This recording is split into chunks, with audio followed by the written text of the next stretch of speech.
Hello, everybody. Welcome to Turn One Talk, a weekly Formula One podcast where we discuss rumours, speculation, and race reviews. This week, we'll be covering the Singapore Grand Prix, which has just happened. I'm joined today by Charlie Brotherhood. Welcome, Charlie. What do you think of the race? Ah, it was. Not a camera. Interestingly boring. Is that fair?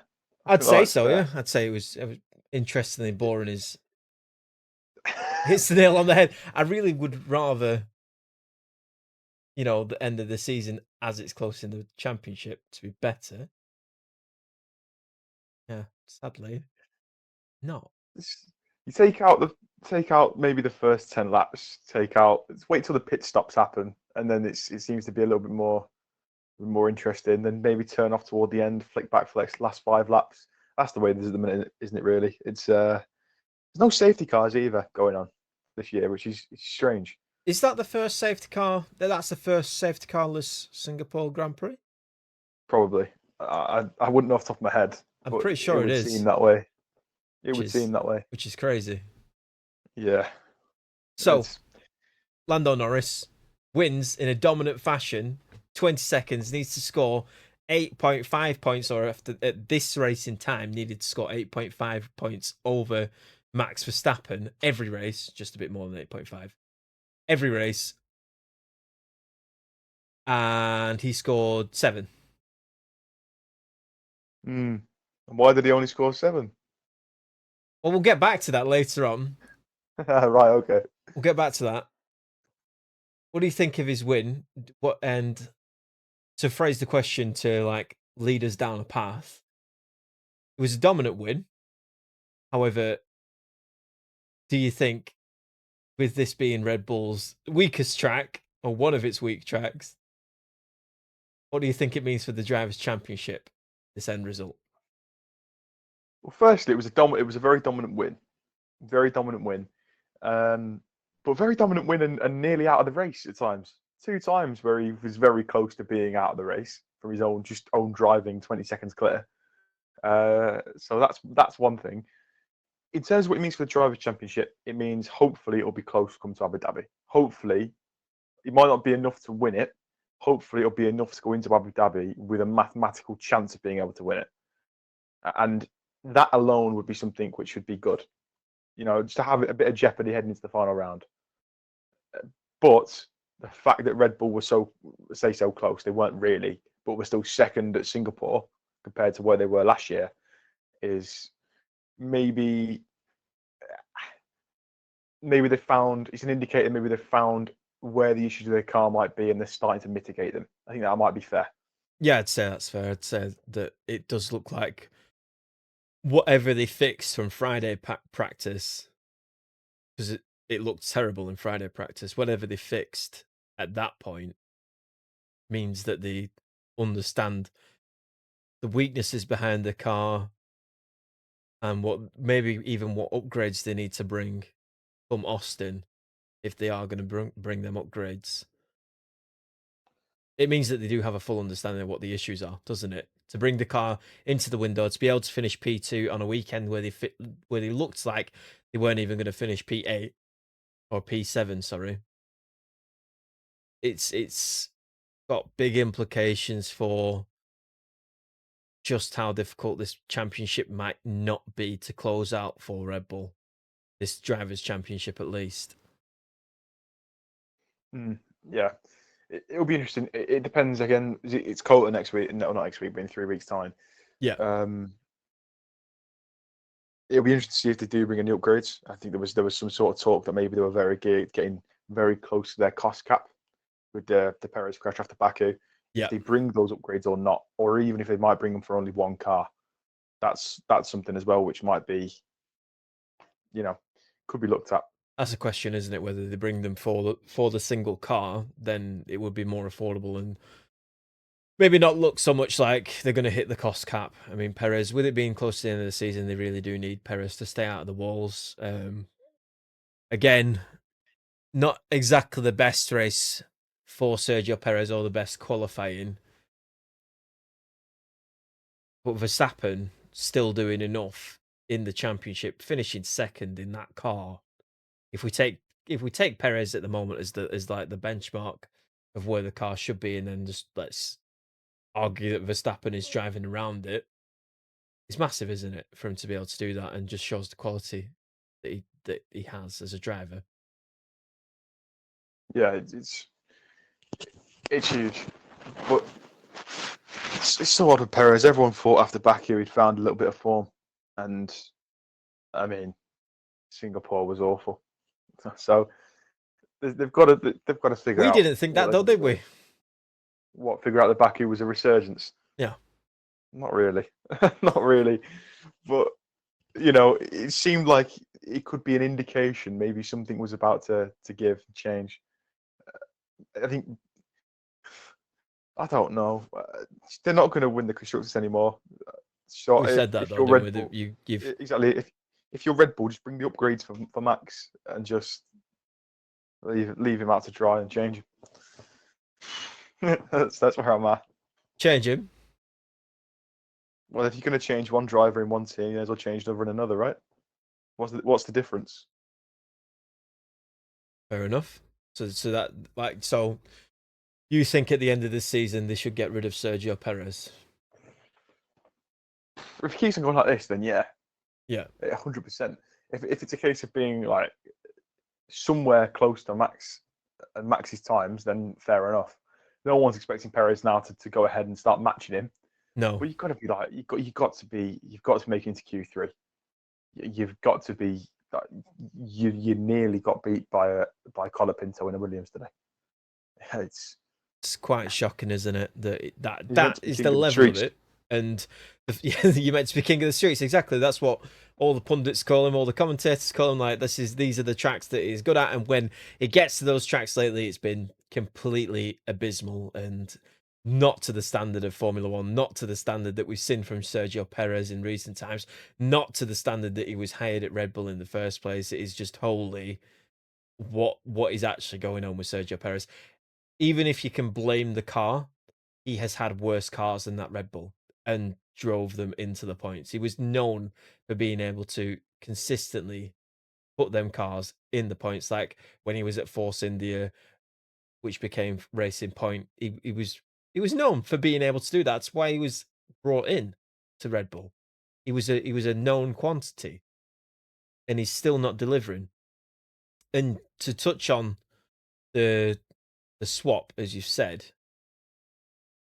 Daniel Ricciardo's last race, possibly. Fantastic career, 8 wins, 8 Grand Prix wins in a time where really, where we, we see wins like Max Verstappen's where he's getting into the 50s, Lewis Hamilton where he's in hundreds, Sebastian Vettel was in the 40s somewhere or maybe over 50 as well. 50s. We see lots and lots of wins, but I think it's easy for us to get used to those numbers. 8 Grand Prix wins is still impressive, especially at the time when he got those. It wasn't in no exactly in in a that Red Bull. Mercedes dominant era, Yeah. in a Red Bull car. Yeah, uh, it's a great shame, isn't it? The guy was, you'd say in that era, top five when Yeah. you had Vettel, Raikkonen, Hamilton, toward the late 2010s, mid to late 2010s, even to the point where he's finished his stint at Renault. You'd still say he was top five drivers on the grid.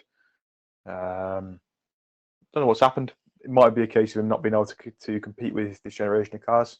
It's probably the most logical outlook. Lack of motivation to not want to be down the grid fighting for whatever position it is. Yeah, it's not great, and it's a shame. It really is a shame because he's exceptional, and it's been proven that he's got an exceptional talent. He went up against Max Verstappen and was no slouch. Even when you could say Max Verstappen was just coming through, whatever you want to throw at it, he still did very, very well, and it's a shame. It is, isn't it? He's going to be missed across, like, just in general, like post race interviews, just his personality. But not only that, like as a driver, I feel like he should have been given more of a stint. I mean, it was from his own doing of leaving Red Bull and going to Renault. However, it's just a shame that he didn't get longer in a top team to to Yeah, to show his true talents. I mean, he did show them in the Red Bull, but at the same time, if he had a championship winning car, I do think that he would be there and thereabouts with whatever teammate he's got, and a potential championship winner. Do we think so? The rumor is the rumor that's going around the paddock of Formula One and basically plastered all over the internet is that after this weekend, when we get to Kota, that RBC is going to Liam Lawson. Do we think this is the end of Daniel Ricciardo? So, because Christian Horner very much said in an interview that Daniel is still within the driver pool, it's still understood that he's still within that. But realistically speaking, do we think this is actually his last race? The only way that it's not his last race is if it was a case of they had to put Lawson in a car because of contractual reasons. So Lawson would be able to look outside the Red Bull pool if it wasn't put into a car by a certain point, right? That's the only way that Ricciardo isn't out of a seat in my mind and out of a seat permanently, is if it's a case of, well, we had to do this to get Lawson in, and it's our view we're going to put either Lawson or Ricciardo into the Red Bull for next year and get rid of Perez. Now, if that's the case, then it could well be a case of one of those two drivers slots in at the other in a Red Bull or an AlphaTauri, or sorry, a Visa Cash App RB, whatever it is this week, slot in that sort of position. Personally, I think it's done. I think I really do. I think it's, unless he takes a year out, comes back in 26 in some sort of regard in another team, I think it's probably done. So how do we solve the Perez situation then? If it continues the way it is, how do we solve the Perez situation? If you're Christian Horner, you wait till Mexico and then get rid of him after that. And we get rid of him, and who do we replace him with? Well, he made a point in his interview, didn't he, about the fact how they had Hajar, about how they had the I forget his name. I think Christian Horner forgot his name, but the guy in F3. Guy in F3. I do They've know his got name. him. They've got him. They've got him, and apparently they're very happy about him. Yeah, Um, very that's keen to what I get him know. in, Very, as I very said. keen. Yeah, but we don't know. He also made an odd point about Russell for 2026, which is sort Yeah. of What it's do we sort of a think about nothing, that? really, though, isn't it? It's a nothing. That's just petty. It's just like how Mercedes have sort of poked and prodded at Verstappen. It's just Arvid Lindblad, by the way. a name that rolls off the tongue. In fairness, sorry, Lindblad. It's very, yeah. I heard it once. I heard it That's once. tough. That's it. I heard it. I heard it I once, don't. and I that don't. was. I don't feel sorry. I feel sorry. Sorry for any commentator trying to say that fast. I hope he wins some races and gives in F1 and gives Crofty a tough Gives time. Crofty a very tough time. Yeah, exactly. Yeah, I don't know how you'd solve it in the best manner. I can tell you that if it was me at this point, they got rid of him before, but at this point you have to already stick with Perez to the end. You've already To the made end your of his bed. contract. Well, it's the end of his contract or to the end of the year. I mean, if you're going to go for George Russell in 26, then you're going to be to the end of your contract, That's what I mean. So, like, in my head, if the results, which is nuts. if the results continue as they are, and Perez, he had a spark in Baku. It was flashes of Sergio Perez of old. Let's just, Yeah. like recency bias and all that and perception of Formula One and how teams will see it. Baku was a flash of the Sergio Perez of old. Yeah, in my opinion, not so much. But still, that's how we'll look at it. He still didn't finish that race. He still DNF'd. He didn't score any points. So that's discounted. No matter how good he looked, it's discounted. He also caused a lot of damage to them and maybe caused them struggles to bring upgrades in a much needed to the much needed championship fight with McLaren and Lando Norris for the drivers' championship. If it continues as it is and he's getting these poor results where he's finishing 10th and qualifying outside, like not getting to Q3 in a car in which it's Max Verstappen. Yeah, we get that. It's Max Verstappen, but it's still not it's still not an excuse. You need to be closer to your teammates. Formula One, no matter how good the top end is, you've got to be at least within a few places consistently of your teammate. No matter how good they are, like realistically speaking, we are at the pinnacle of motorsport, and the ceiling is so high, and you've got to be within a percentage of that. And he's just not at the moment. He's not performing consistently. And if it were me, I would put him out of his seat at the end of the season. I would wait till the end of the season at this point. I would put him out after the summer break. And we already spoke about that, but that didn't happen. So I would get him out of that seat at the end of the season. And depending on how Liam Lawson performs in the RB seat, I can see them easily if Liam Lawson hits the ground running, performs well, outperforms Yuki Tsunoda. I could see Liam Lawson being in the Red Bull seat, and I don't see Sergio Perez getting demoted to the RB. Maybe Daniel Ricciardo keeps his RB seat, or Isaac Hadjar gets promoted into the RB seat. But I just don't see the point in keeping Perez around anymore. I don't. He's at the end of his F1 career. He's getting to the age where these drivers, Daniel Ricciardo, similar age. What's the point in keeping him? He's now a veteran of the sport, not performing well. I mean, what do you think? Like, I think I wouldn't necessarily put Ricardo back in. That's the thing, because I think Ricardo himself said he doesn't want to be in a team that's toward the back end anymore. He doesn't want to be just treading water. And if they put Ricardo back in, Ricardo's 35. You put Ricardo back in to that position. That's going to be like putting Kvyat back in. When they put Kvyat back in that car, it's like you don't want to do it. It's because you've got no other option. And I think at that point you'd put someone in like Hadjar, and that's the more likely one, isn't it? you think that surely that would be the option. I think this sort of case of if it's only if Liam Lawson is awful until the end of the year that you can see Ricardo keeping his seat, and even then I don't think it would happen. But Perez one's interesting because if they genuinely want to look outside the pool for drivers to partner Verstappen, then one, you obviously are showing you don't trust Tsunoda or Liam Lawson or Ricardo enough in that second seat. Well, then, is there any point in even owning two teams and having a sort of young driver thing if you're not going to use them? Very true, isn't it? Like, why consider outside the team when you've got a young driver program that is supposed to promote young drivers into Formula One and into your main team? And what do you think it is about Yuki Tsunoda that just puts Red Bull off so much? Because he has outqualified Daniel Ricciardo. He has. I mean, if I don't know the standings off the top of my head, but if I look, he's ahead of Daniel Ricciardo in the driver's standings by a whole 10 points. He didn't do great against Gasly, and Gasly didn't do very well in a Red Bull. So it's not a case. It's more of a case of like, in my opinion, they have all the data, all the drivers inside their teams.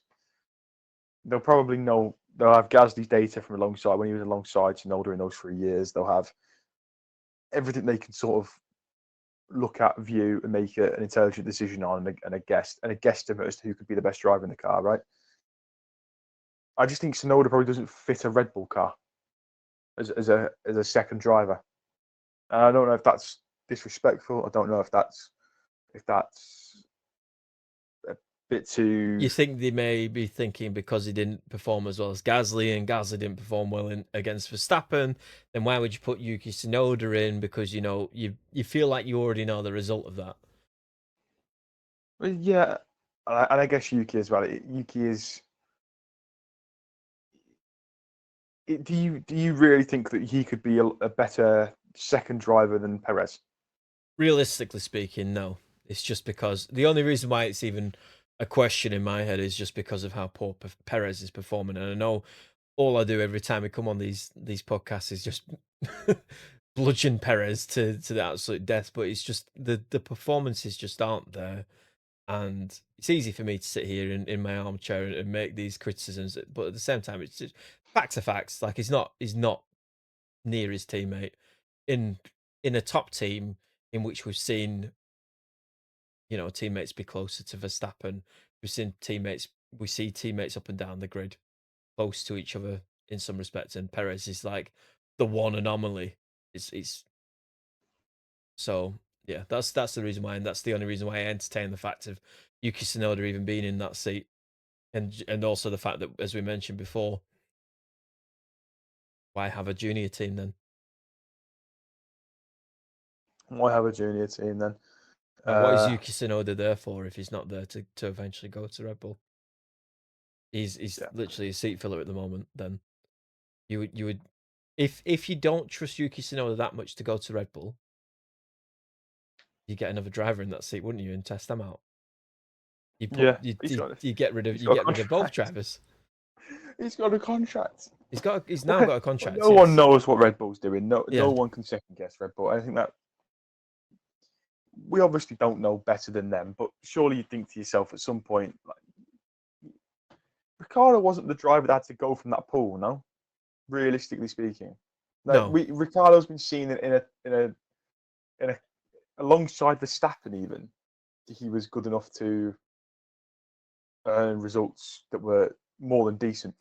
yeah, And admittedly, you could say it's a different Verstappen. I don't really necessarily believe it's much change.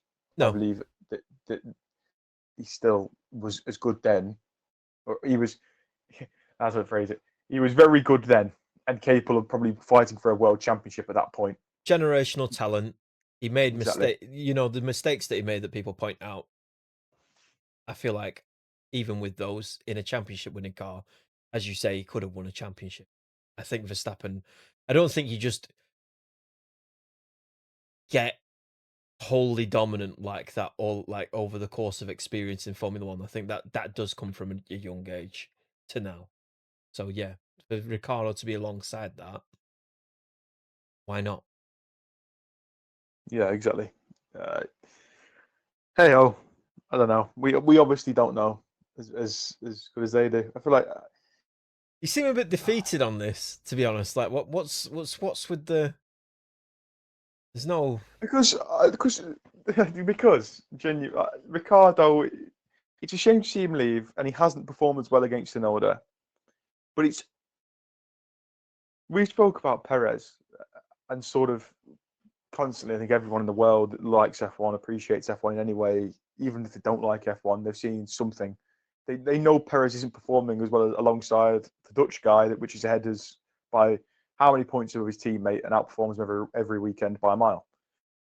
And it's a case of, well, why not take a gamble with a guy that's proven to win races alongside that person in a car which wasn't dominant, in a car which was still, you It's know, strange and frustrating, is what it is. yeah. And I'm just trying to like, I don't want to keep batting Perez and just nudging down at him because it's not like he doesn't care anyway. But you Yeah, don't want to well, keep that too. Yeah, you don't want to keep playing whack a mole with him every time he sticks his little head up, bless him. But just you would think Ricardo is not the driver that needed to go, and it's a shame. That's all. yeah. He's gonna be greatly missed, as we said before. But let's move away from Red Bull and RB and all that for now. We'll go back to Norris winning and Piastri with a great strategy to bring him up to P3. McLaren very much leading the constructors' championship at the moment. How do you think Red Bull can come back from this? And No, no, Red Bull okay, can't come back from that at all. There's no way. do you think there's more that Piastri could have done today to help Norris's championship title bid? Maybe if he was closer yesterday. If he was closer yesterday in qualifying and was third, then yeah. Yeah. I think he sort of lost. They lost that ability to do that yesterday. At that point, you're fighting to try and get back to the podium, not trying to push second place back to third. Both McLaren and Norris are very much dropping the ball on this drivers' championship, aren't they? It's not it's not just Lando Norris. It is very much McLaren as well, like as a whole. Like Yeah, whether it's Piastri, his teammate, taking away positions from him, which you can argue that he deserves to if he's faster than him. Fair enough. Like I'm not of that opinion that I think that Piastri should just move out of the way for Norris at all times. I just mean that as a team, McLaren are taking away, are causing a lot of damage to a driver's title bid. Oh, 100%. This, I think, as we said, if he'd won at Monza, he'd now be 41 points, not 51 points behind.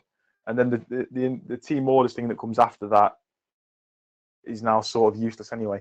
So it's all a bit too late, and they've made a massive meal of it. But Norris himself has done as today he was twice very close to not being in the race while 20 seconds clear. Yeah, And that's like just bring it home, just calm down. Going for a fastest lap attempt is one thing; you can gain a point from that. But that lockup that he made, Verstappen. When do you see Verstappen doing that? no, you don't, do you? You never see that. But No matter how far ahead Verstappen is, you don't see that lapse in concentration. That the only time was Miami with the Bollard. oh And yeah, even then, that car was unstable as hell, and it didn't really make a difference. It was the safety car restart that got him, and yeah, the bunching up of the pack. So it didn't really cause any issue. Whereas that one, he was within millimeters really of hitting the wall too hard and losing his wheel. yeah, It's like just bring it on, mate. There is no need to keep pushing. You could lose 10 seconds over the next God knows how many laps, and it won't make a difference. You will have another 10 seconds behind you. Just chill. I know it's easy to say that from someone who's sitting in their armchair watching it, going, "Oh, he needs to calm down, that fella." When you're sitting in a race car going 150 miles an hour everywhere, yeah. but just it's a championship fight, and you've done enough, and 25 points is on the table. Take it.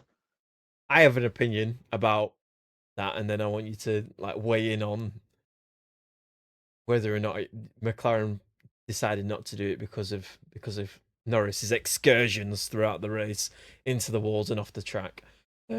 Basically, I think that when Norris got to 30 seconds ahead, he could have come into the pits and put in a fastest lap, which would have given the point. Verstappen didn't have that opportunity because he had Piastri within his pit stop window, and I think it would have maybe not dissuaded RB from doing the fastest lap attempt, but it probably would have been for naught when RB did it because that McLaren is wholly faster than the RB car. Do you think that they should have done that and then given Norris the extra point? Do you think that they shouldn't have done? And then if you do think that they should have done, do you think that they didn't because they just didn't trust Norris to do the fastest lap without putting it in a wall? They might not trust themselves, mate, to put the cars on put the wheels on It's the car 30 in time. seconds. It doesn't make a difference. McLaren have made so many mistakes this year. It's 30 the yeah. seconds. Even if they botched the pit stop, like if it's an 8-second pit stop, They Norris would should have have done in still come out principle. ahead. I mean, if you lose the drivers' championship by a point, then they'll be absolutely gutted. They'll But be gutted if they oh lose it by God, a number of points because of the choices that they made, though, throughout the season. well, with McLaren, they might have put him on bloody mediums. You don't know. They'd Yeah, have been like, true. "Oh, stick him on mediums, mate. Yeah, No problem. Do the fast lap on that." I mean, he was close intermediates. enough with his hard tires, so yeah, they should have done if they want to be serious about stuff. They seem a little bit too conservative. They're not very cutthroat, which is again, it's the entire organisation. I mean, if McLaren are going to win this constructors' championship by somehow, right? It's not. I can't believe that this is the year they're going to win a constructors' world championship. I don't know if that makes sense when I say it. Like It makes sense. they have not been a standout. They've won races recently, and they're going to continue to win some. But Ferrari have won races, the Mercedes have won races, and they're going to win by probably at this point, since Ferrari's mistakes yesterday and today, they're probably going to win by a big margin. And it's almost like you racking your brains as to how that's happened from a team as well that 18 months ago was nowhere. They developed a very good car, haven't they? I think they just need to now hone the team and get the mistakes all ironed out and the reserve choices, the bogus decision making that's just I personally don't understand some of the choices that they made. Like we can bang on about them forever, But I don't get it. You're right. It doesn't make sense that this is the year that McLaren wins the constructors title, and even if Norris won the drivers' championship, it'd be like, how? How has that happened? It would be it would be very much like confusion everywhere. How have you done this? How many race wins is he on now? Norris, three.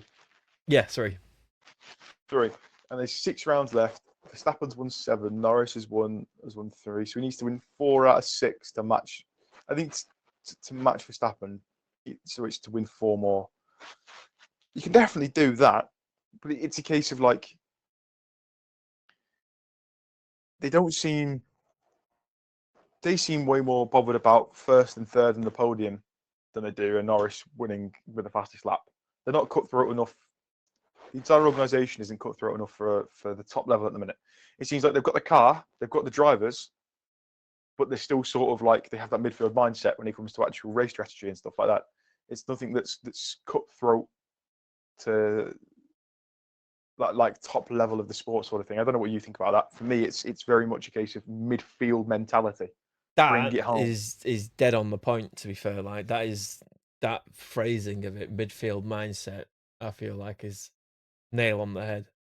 That is exactly what it is. In my opinion as well. Like I think that they just they just their only concern, as from what I can tell, is the constructors.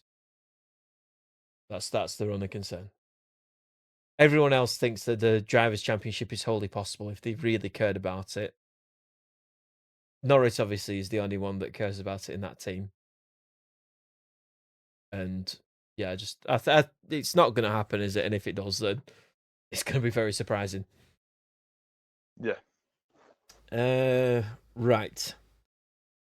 We'll touch on the RB pit stop that has been raised. So we stick on McLaren, but it's also a mix with Red Bull because obviously them two are very much intertwined at the moment.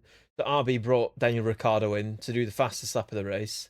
It was pointed out on commentary, it went through my head at the time as well, that RB pit stop, that sister team to Red Bull, took the fastest lap point away from McLaren at the time.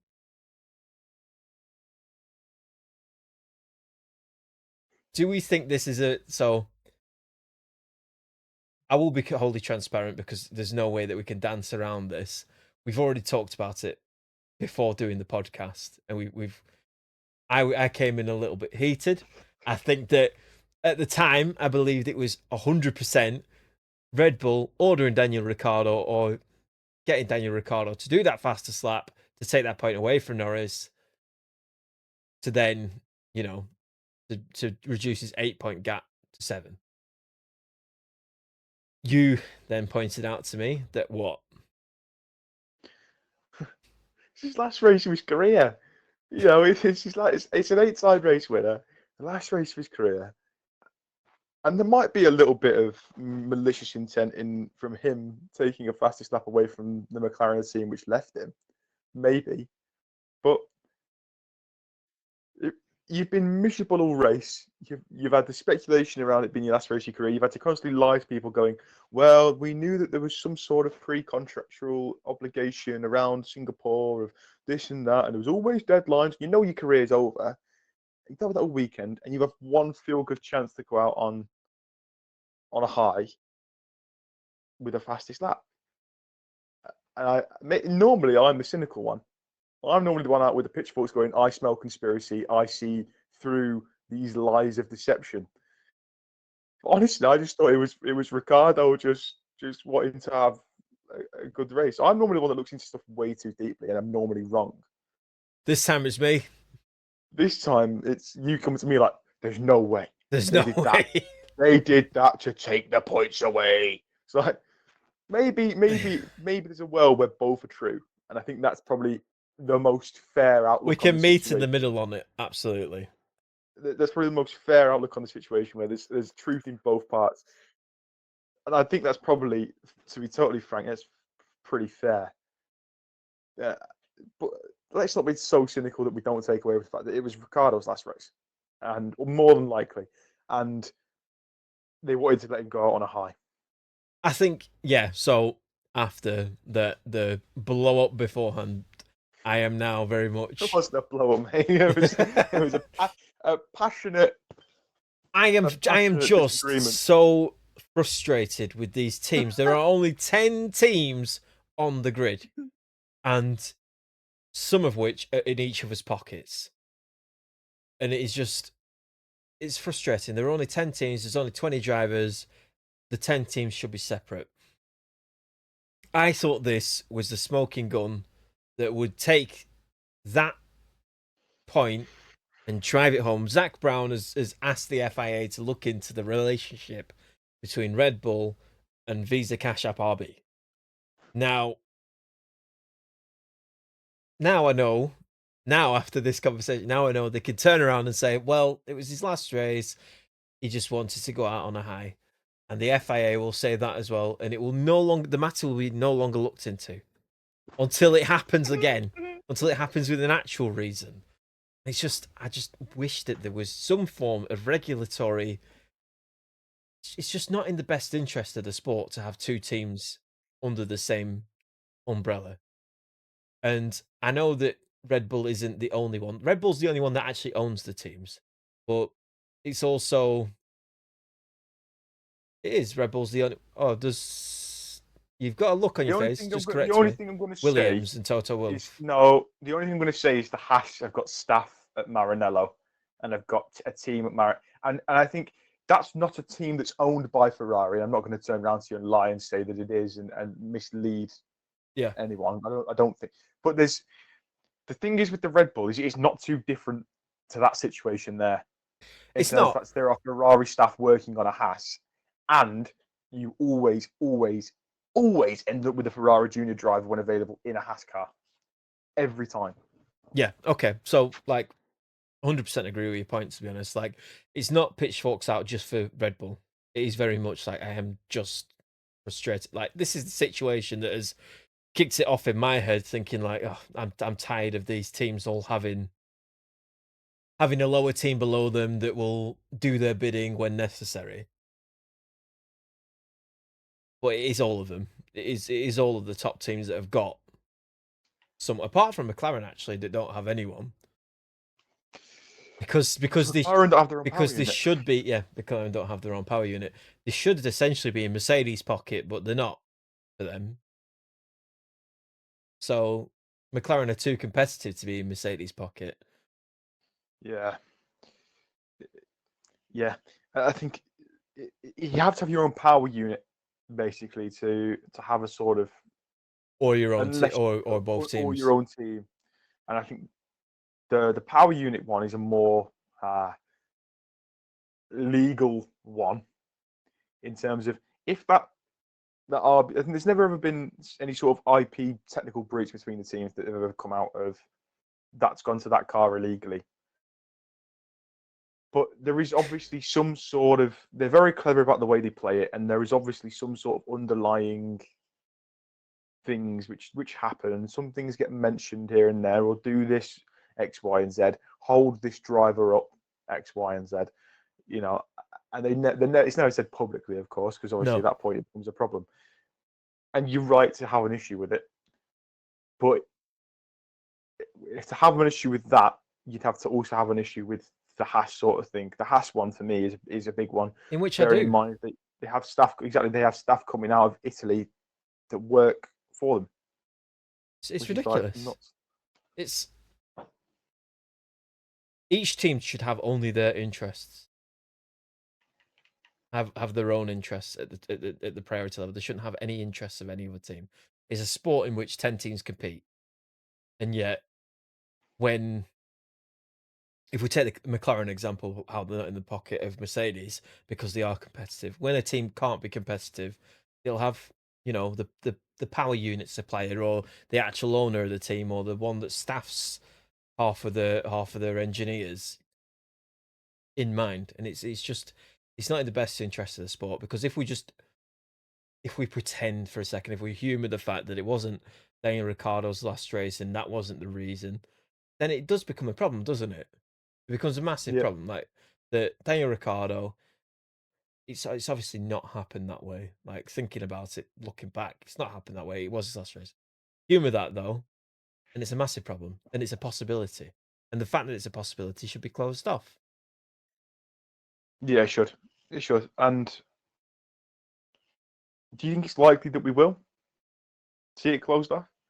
I think to come up with a rule, I can be as annoyed as I want about it, but to come up with a rule that actually closes it off for everyone is it probably won't happen because the FAA would have to prove like without let's forget about the RB situation, but if it was Ferrari and Haas that was in that scenario where there isn't a direct link, it's just there isn't an actual direct link. There's obviously That the sort of eye raise wasn't to correct you or anything. That was just a yeah case of like, yeah, yeah, I'm in agreement. yeah. How do you regulate that? How do you question a team on that and be like, why did Kevin Magnussen hit and then do the fastest lap at the end when he wasn't going to gain anything from it? How do you then how does the FAA take any explanation that Ferrari and Haas may have for that and deduce a result that forms a penalty of some kind I mean, or penalise it? I can't see a rule. Haas and Ferrari still race each other. I mean, you saw it today. I mean, they do still race each other. I think the Red Bull one's obviously a more blatant one in terms of fact, as far as I'm aware, it's called Visa Cash App Red Bull. And it's like, well, That's the thing, though. Like, so my point if it's, is that yeah, as you say, like, my point is that you can stop a team from owning two teams, and that does stop the Red Bull situation. But then that just seems like I'm out to get Red Bull, which I'm not in this case. It stops that instance. It won't stop the fact that maybe Red Bull will then supply their Ford power unit to another team, and then we get the exact same scenario. Not the exact same scenario, but you get what I mean. a very similar You get a scenario. Yeah, I very understand similar what you mean. scenario. Yeah, I think the Red Bull thing needs changing. They need to not be allowed to own two teams. I think that's fair. I think that needs to stop. And I mean, it's not even like you can turn around and say it's a thing of the day of what's happened and people going in uproar against. Zach Brown said it last year. He turned around and said there was an issue with those two teams, Yeah, and he when they said that it weren't was in they could, direct competition. when they weren't in direct competition, then they said there was a problem. So it's not a case of bias in terms of one sense, or you're taking a point away from me today, I'm going to kick up a stink about it. It's a case of there is a genuine issue that's been seen, and maybe if it's very useful for Red Bull to have that in the sport, they can say, "Oh, we brought through world champions through that. We brought through great talents. They've gone on to win races through that system." But there'd also be arguments that come from the likes of the Ferrari and go, "Well, so have we with Leclerc." There'd be the same thing with Mercedes. Would say, "Well, same thing with Russell." You know, at some point, something will have to give. You thought today that you had your smoking gun of this I is it did, now. It's done. sadly. And we do all. I think we're all in agreement in life. It needs to be something that has to happen for people to realise and take. So you can say many things that you like about something, and then so something happens. No one listens. It happens Exactly. in all walks of life. Anything in history, you could say it a million times, and it always will take something to happen. Normally, in a tragic circumstance in history, for something to be taken upon and go, we do that. Yeah. Normally, in some way, there will be something that comes out, and the FIA will go, "We can't have that anymore. You have to sell that team within a certain amount of years." I can see that happening, realistically speaking. Now, if you want a competitive grid, bearing in mind there's 10 teams, and we were told it was going to be a 200 million buy-in if you wanted to get in. How many years ago? Now it's a case of we're being told it could be $1 billion to buy into a team. That's a number that's been Which is floated around. insane. Now, put a new team on the grid, I think that is. So at this Yeah. point, it's much cheaper to buy an existing team and stick that onto the grid. Now, if you're someone like Andretti that's outside the sport, if you were someone looking at the time like Porsche was to come into the sport, and there is already a team that's there that is just a secondary team that's operating, and you're not allowed to join, you go, well, hold on a minute, like, this is a joke. I think as the fans of the sport, we all want that to change. It's just a case of can it change in a manner where Red Bull aren't too aggrieved, it's still their property, and they get given a certain amount of time to sell the team. They're told they have to sell it. And can it be a thing of where it actually turns out to be a benefit for the sport? Sometimes when things change, it turns out to be a negative. I can't see a negative to putting that rule in place. I can see some hypocrisy behind it because obviously it doesn't directly solve the entire issue. It solves the issue with Red Bull owning two teams, and it solves the blatant conflict of interest, but it doesn't solve the fact that the other teams have other teams in their pockets. I can't see a downside to Red Bull selling off RB because that frees up another team to then bring in their own drivers, have their own, like Red Bull is essentially taking up 4 driver spots for the entire driver pool, and we and it brings an opportunity for them, for that other team, the one that buys into Visa Cash App RB and then takes over it. Let's just pretend it's Andretti. It brings an opportunity for them to fight at the front. We're never going to see Visa Cash App RB fighting at the front. If that team is No. sold off to another team that then is serious investment into F1, it's a potential for a 5th team to join the top. Is it likely? Probably not. As we know, Formula One, is it likely? Probably not. But it's still a potential.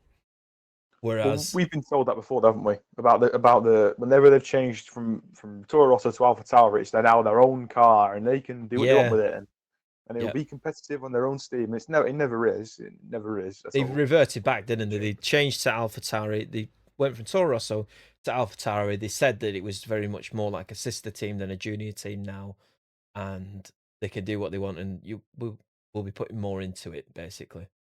And then a year later, it's now Visa Cash App RB. 2 years later, it's now Visa Cash App RB. It's a junior team again. It's very much junior team. It's always been a junior team. Is now the like the this what they're saying. I don't know. Like I see it beneficial to the sport for them to sell that team. I'm not just trying to pick on Red Bull. It's just the fact that they own 2 teams and that team is very much redundant. Even a Haas has legs and more potential to be at the front than Visa Cash App RB because Visa Cash App RB is just the junior team of Red Bull and isn't going to be it's not going to be treated with the same development plan, the high quality staff, the it's just not the same No, investment. it's not. It's not. It'd be the best thing for the sport if it was to change. I think that's fair. That's probably the best we can say about it. And I think I don't think it will solve the problem though. Just to clarify, it won't. no. It will just solve the problem of it'll put another team that could potentially go to the front and isn't directly in the pocket of another. Yeah, that's fair. I agree with that. Mercedes, let's just move on entirely. Mercedes today. Lewis Hamilton qualified on P3. First time he's out qualified George Russell in a while. Massive for his confidence, and then it was just chucked straight in the pan. Oh, they did that deliberately, mate. They did that deliberately. They ruined his race deliberately. I mean, I'm not this Team LH fan. I'm not. I'm not. I don't mean the Twitter sort of kind. I mean the normal sort of you kind of. I'm not that person. They ruined this race today, and it's blatant. And that's like. I mean, it's no way to treat someone that's won you 7 world championships, constructors wise. So, say constructors wise. Was it 8? Was it 8 constructors wise? Was it 8 constructors wise? You know, sorry, I'm not a diehard. 8 drivers wise as well, but we won't talk now, joking. Anyway, Anyway, moving on. moving on. So it's no way to treat him. I just think today you have all the data available to you. You pit a car that you know is going to be too early to pit off the mediums, so his car's going to be dead at the end anyway, and you pit him into traffic. So you've obviously done that, like sort of how they did with Leclerc at Ferrari in 2019 when Vettel got ahead of him in the pit stops. It's been done, I think, in a more blatant manner than that, in terms of you pitching into traffic. There's no sort of like, there is no way of getting around it. And I think today is just proving that they're not messing with his car in qualifying. Everyone is saying that on YouTube and Twitter. They're lying. It's the car's gone away from him. It's been developed away from him. Anyone that sort of understands the way that works and isn't just trying to get clickbait and rage views understands that that's exactly how that's happened. Yeah. The car's been developed away like it should do. Bearing in mind he's leaving the team. Yeah. It's natural. But today, that was done deliberately to put one driver in a better position, which he wasn't deserving of in terms of his race pace. And in terms of actually, and to be totally frank, he's qualifying as well. So I don't get it. I don't get it. It was very much, for me anyway, I'm not sure if it was done deliberately to put Russell.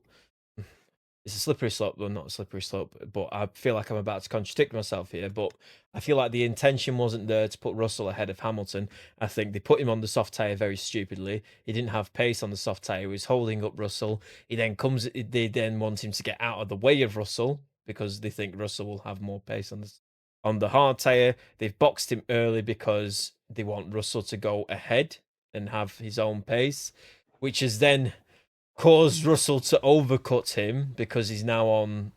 Russell then does have the free space on the medium tyre, has more pace because he's not on a dead soft like Hamilton, where they've then brought in Russell. He's come out ahead, and it's just like into traffic as well. They wanted him Why out put of him on soft? they wanted him out of the way of Russell that badly that they just fucked. They just completely messed his strategy up. Put a bleep over that, I'm guessing. Beep. Beep, beep, Don't beep. really need to, no. Fair enough. It's I put him on softs and then pitting him that early and not even trying to like allow this. If you put him on softs, surely to God you must think he can take the softs longer than that. Otherwise, it's going to be you must know you're going for the alternate strategy, right? There's no sort of world where you're living in where that's the main strategy which everyone's going to go for. It's just not going to happen. So there's been I don't know plenty of what they're times, going like for me, like as a Lewis Hamilton fan, there's been plenty of times. To be honest with you, I'm watching the race gaps and I'm thinking like, how would Lewis Hamilton benefit the most from a strategy? And there was an opportunity for them to they've messed up with the soft. There was an opportunity for them to do a two-stop. And would that two-stop have guaranteed him finishing better off? Probably not. But if they truly cared about Lewis Hamilton's race, which they don't, evident from the fact that they pitted him into traffic, there was an opportunity for them to do a two-stop and give him a potential to finish higher up than sixth.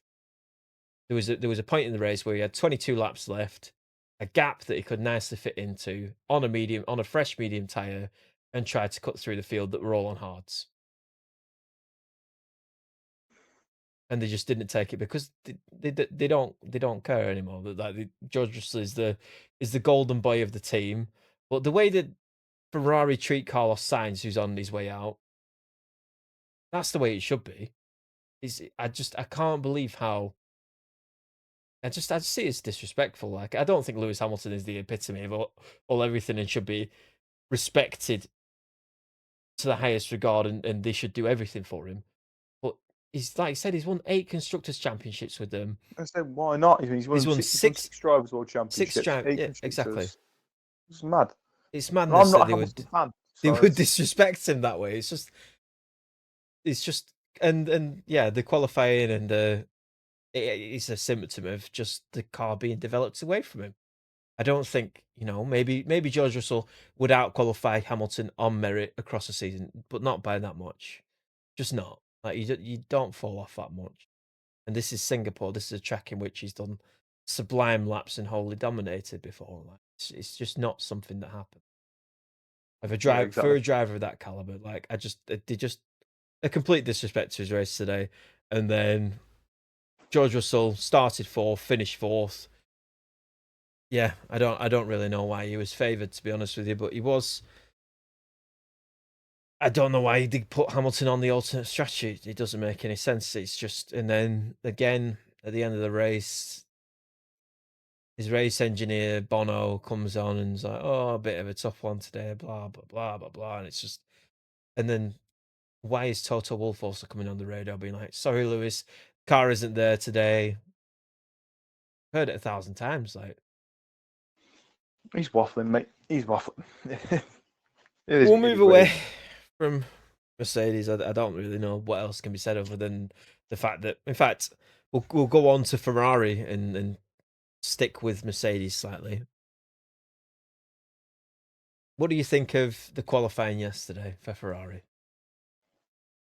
Uh, well, it was a bad result for them, but it wasn't a case. I mean, Carlos Sainz rarely makes mistakes, and I mean, you can start saying that after Baku and Singapore, but he doesn't really make too many mistakes. Made a bad one, and obviously the track, the leash, it sort of all came wrong for them at once, sort of deal where they had the track limits for Leclerc as well. But they did very well to be able to get out what they got from it in the end, which is strange considering the Mercedes pace and where they ended up. And if you're getting out strategized by Ferraris, then you've got a problem. So yeah, That all we're saying on it. that's all. That's all I'm going to say on it because I I think don't. I don't think you Leclerc can say had too the much pace about it. today yesterday to be up there, and I don't understand why he didn't like. Why was it left too late in that qualifying session? Why did he only have one good run at it? They really dropped the ball there, and There was the red flag, wasn't there? I think there was 8 minutes at the red flag, and then all yeah, the teams sort of just sat there and were waiting. Uh, interesting. it's interesting, but in the same breath, Can't be they got the helped. most out of their mistakes, sort of thing, didn't they? Do you think they probably would have finished one place up? They would have probably beaten Russell in the race with Leclerc, maybe Yeah, in I North think a fourth and fifth probably. With Yeah, if we discount Ferrari's mistakes and be generous and still count Mercedes' mistakes, yeah, fourth and fifth. I think was the result that could have come from today. Maybe even ahead of Piastri if we still count McLaren's downfall in the qualifying, which I think Piastri qualified fifth. Yeah, Piastri qualified fifth. So I think if we put a Leclerc up there, then I think he would have finished on the podium. To be honest with you. yeah, Uh, but going so yeah, good recovery strategy from Ferrari. They finished fifth and seventh. Leclerc ahead of Hamilton, and then just couldn't do enough to get ahead of Russell at the end to the traction, I guess. But maybe that's just because of the tires being so far at the end. But it just goes to show, like going back to Mercedes, how badly they messed up that strategy. Them cars started ninth and tenth, and one of them finished ahead of them, and very close to almost getting Russell as well. I don't understand it. This championship, though, going back to like Verstappen and Lando Norris, it's more about what Verstappen does than it is about what McLaren does at this point. yeah, And it's more yeah. about the other teams. Like the other teams not finishing between Verstappen and Norris when they should be doing. I don't think I don't think that Red Bull is the second fastest car on the grid in Singapore, for example, and yet still it Probably finished not. second. Yeah, probably not. Uh, yeah, I think it's the other people for some reason after summer break they've not turned up. Mercedes have not turned up. I mean, I don't know where they are. They're probably still at Hungary. So I don't They're know, still mate. trying to figure out whether or not they've made the right decision on putting side pods on that car. That's what it is. Have we gone the right direction Honest, here? We're not sure. honestly, did you not see when Adrian Newey was on the High Performance podcast and he drew out what they need, how he wanted the airflow of the car and the slope? Mercedes have watched that, haven't they? And they've gone, "That's what we did wrong. Ah, we're idiots. How have we missed something so simple?" Just they haven't got a clue in this generation of car after Mercedes. I No, think every time they have an idea, 3 races later they don't. At the end of and 23, we thought they were getting close, and then and they that turned up at car 24 and went nowhere. has been scraping on the ground. That car has been scraping on the ground for the past three races. So whatever the fix is for that car, it is still very much. It has to be run close to the floor. So even with the upgrades that they've brung to the car across the season, it's still we need to run the car as close to the floor as possible, and even at a detriment to other like for example when in qualifying yesterday, Martin Brundle was outside turn one and two, and he was looking at the cars and he was just saying like that curb through turn two, the Mercedes looked the worst. It was just bouncing off it in like almost like a basketball, and they've still not Yeah, fixed the problem. So like you say, like we don't know where Mercedes is in terms of in terms of the aero department, in terms of they still don't know, they still don't fully understand these cars. And even Adrian Newey said, I don't think that our competitors have fully understood these regulations. So I'm not going to, in that high performance podcast, so I'm not going to draw out or speak about some elements of the car. So Imagine even saying that while you're not even got a team. Imagine saying, "Yeah, they've not I'm not going understood to it. tell you anything because you're all stupid." Oh my god! It was a great insight though. I mean, like for anybody watching this podcast, I would highly recommend going to watch that one. It was incredible to see. If Like they've seen this one, they've seen that one. it's a fair point. It's a fair point. Oh dear. Okay, so I mean, we've covered about the whole race really. We didn't really touch on Oscar You had one Piastri, note. You had one note that you wanted to mention. I remember that you wanted to talk upon before. So Lance just don't Stroll. let don't let that It's go. still there. I want to mention that at the very end. We'll talk about Oscar Piastri and how well he's looked and how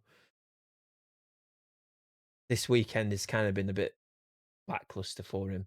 I'd say that car finished 20 seconds ahead of Verstappen, and albeit through circumstance of it being a street circuit and Oscar Piastri starting in fifth, finished 40 seconds off his teammate. He did. He did finish 40 seconds behind his teammate. Uh, on the face of it, again, it could look very, very poor. The issue is getting through the traffic. And when he was out of the traffic, he wasn't really gaining. I think he took some time out of Verstappen at one point and then he stopped. And he never really seemed to gain.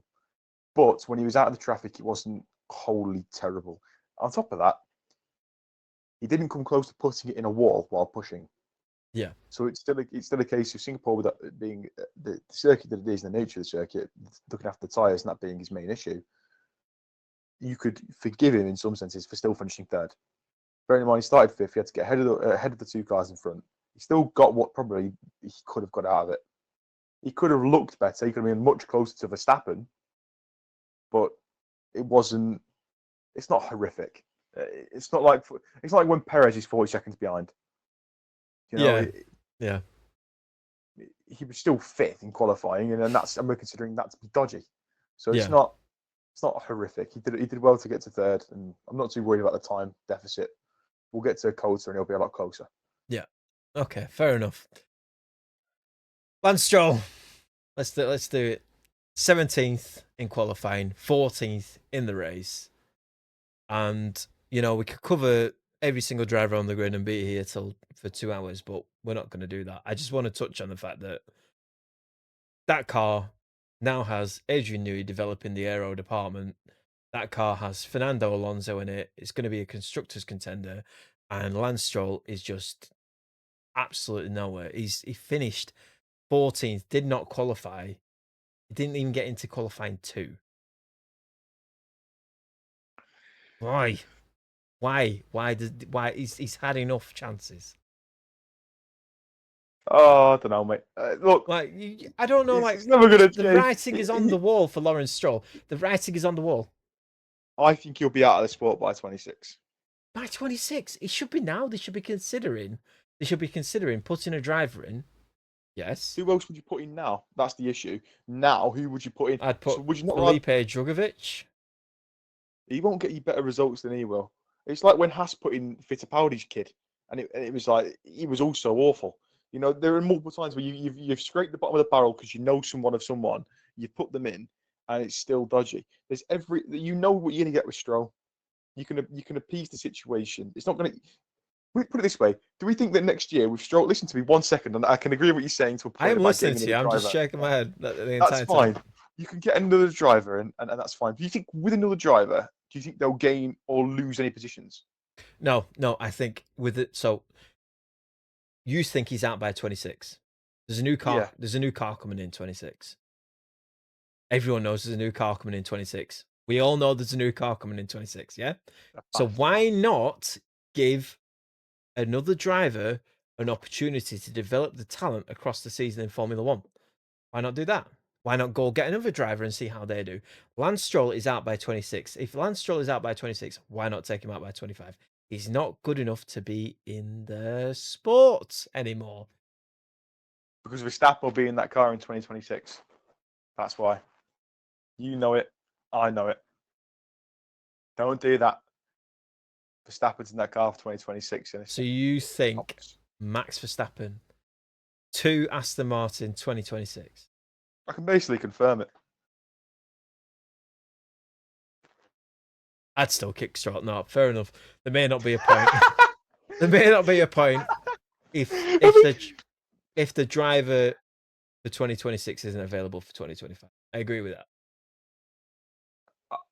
I'd put him in for 2020. I mean, Verstappen's not going to stay at Red Bull for 2026. It seems very much unlikely. The only way he stays is if because he has now unique access, Verstappen, to the Honda power unit from the Aston Martin side. He'll be getting the information from there. He'll have. It's no secret that they want him as well. And I don't think that's just speculation because they've got one star side and everyone's moved on to another one. I really do think there's something underlying there. He will also have unique access to the Mercedes power unit and the information on that, and the Ford power unit. So we'll have access. Bearing in mind, we saw in the 2014 regulations just how much it was down to the engine and building that car around said engine and being able to go be competitive. He'll know that. He'll have the unique access points to choose between 3 different teams that all have their own power unit that he'll know from being able to see, and the information he'll be given as to where they're at. And I think that if Aston Martin and the Honda power unit and all the data looks good from that power unit, it could well be that he goes into that. And I think Aston Martin have no reason to get rid of Stroll for next year. We know he's not good enough in terms of, we know he's not going to be challenging Fernando Alonso. We know he's going to be very rarely anywhere near Fernando Alonso. But they're not going to gain any positions in the constructors next year. They'll be fifth. By the look of it, they'll be fifth again. I mean, F1's in this era is very unique from previous eras where it could well be they're much further ahead or they're even much further behind. But the best guess is that they'll be fifth again. And if they're fifth again, it won't be Stroll won't be needed for him to get fifth. So you could almost doesn't really matter. If you get to 26 and you've got a new regulation, you have a new car, a new power unit, you've got Adrian Newey at the helm. At that point, you go, time to make a change. Honestly, you are right, but my guess is Verstappen will be in that car for that year. At least there'll be someone else that's much better than Lance Stroll in that seat. Fair enough, to be honest with you. Like, I think, personally speaking, if it's not going to be Verstappen and there is somebody else on the grid, like who's maybe even not on the grid, available for 25, I'd put them in 25. I'd just get it done and get them to see like how good they are, to then make sure that when we do get into 26, we've made the right choice. But I get your point. Like, if it is Verstappen going to that team, or even a George Russell, because he's out of contract at 26 as well, there's a potential there. Then Verstappen's stubborn and stays with Red Bull, which I doubt it, because he's, like you say, he's got unique access. That's a very good point. He's got unique access to the Ford power unit, the Mercedes power unit, the Honda power unit. Yeah, fair enough. He's the driver that's best placed to make the decision, the best decision for 2026. Everyone's after his signature. I think we're all under some sort of impression that if Helmut Marko leaves, then he can leave. So there is an actual get out of jail free clause in that contract. If he'd wanted to, he could have gone to Mercedes for 25. I mean, there was enough smoke for everyone to be able to see that was a possibility. I mean, if Eddie Jordan's saying it, he doesn't normally say it unless he knows. And I Yeah, think that he's very much in the know, isn't he? everyone in the paddock seems to understand the fact that there is stuff floating around. And I really don't think that as it stands, it's mad. Like 12 months ago, we would not be saying that Verstappen would leave that team, especially for Mercedes. Yeah, He will that's leave. crazy, isn't it? That Yeah, he will leave that team. Mercedes. Unless the Honda power, not the Honda power unit, sorry, the Ford power unit is ridiculously strong, it'll be over. And I think why wouldn't you either go to Mercedes or Aston Martin? It's a fair point. It's yeah, I agree. With I think Mercedes after the summer break looks like a very appetizing and potential move for a career move, like a correct career move for him. Mercedes or Aston Martin. I think after the summer break with the performance of Mercedes and the still evident fact that they don't understand these cars, I think he's now going to second guess that, and the only real option would be Aston Martin, if not Red Bull, unless Mercedes come out 2025 swinging and all of a sudden understand these regulations. I just don't see Verstappen having whole confidence in it, because even though these cars are changing, and it will be at the beginning about the engine. I don't know. I think that if I was in his position, which I'm obviously not, if I was in his position, I would look at Mercedes and I'd think definitely not, just because of how little you understand these regs, and these regs are continuing into 26. These ground effect regs. There's just going to be smaller cars. So Yeah. Hey ho, it'll be interesting right, to see. I think we We covered done? everything. Anything else to add? So in summary, great job from Norris with a win. You want Lance Stroll gone. Uh, Thank you to Ricciardo for the past 13 years. Yeah, thank you Uh, to Daniel Ricciardo, definitely. Past 13 years. Gonna be a shame not to see him on the grid, to be honest. as long as he's alongside Jenson Button with a microphone at some point, and Sky get hold of him, it'll be fine. That'd be good, wouldn't it? Yeah, it's better than Brittany and Danica Patrick. Anyway, Anyway, anyway, thank you very much, everybody who watched and listened, or just listened. Really appreciate you sticking with us for the full hour and 11 minutes. If you would like to leave us a comment on the video, share your opinions, also a like as well, and even consider subscribing. It would be greatly appreciated. It helps us a lot. or dislike. Or You're cool. dislike, if dislike. That metric wholly doesn't matter to us, because we don't actually see the number, because YouTube took that away. But if you want to be a pessimist, and you can leave a dislike if you want. It's If you entirely don't your like choice. ginger people If you or don't like me, ginger feel free. people, or if Fat you people, get with me. I won't say that actually. Anyway, yeah, thank you very much for watching. See you again next time. Bye bye for now.